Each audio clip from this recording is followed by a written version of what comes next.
4, versículo 1. Agora digo, o herdeiro, enquanto ainda é criança, de nada se difere de um servo, ainda sendo senhor de tudo, mas é posto debaixo de autoridades, debaixo de administradores, até o tempo determinado do Pai. A Bíblia diz que aquele que, mesmo sendo senhor de tudo, ele é uma criança espiritual, ele vai viver como um servo. A verdade é que Deus jamais vai levantar crianças para governarem nações.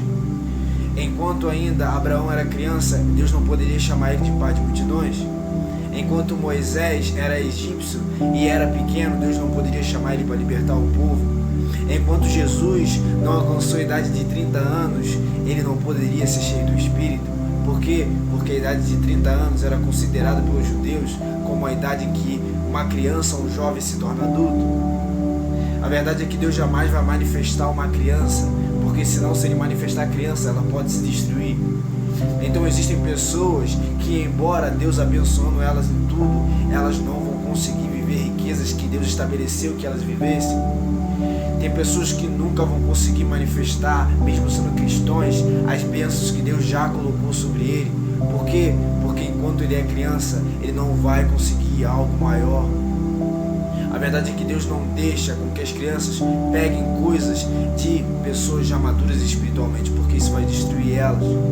Entenda uma coisa, antes de Moisés ser levantado para apacentar, ou seja, antes de Moisés ser levantado para cuidar do povo de Israel, ele foi levado para cuidar de ovelhas.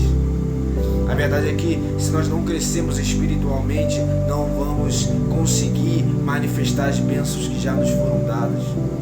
Deus jamais vai levantar uma criança para governar nações, porque senão ele destrói a nação e também destrói a criança que levantou.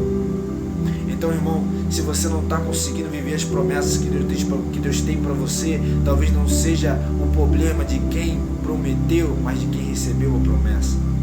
Talvez você não tenha alcançado o nível espiritual que Deus estabeleceu para que você vivesse, e por isso as bênçãos de Deus não têm se manifestado.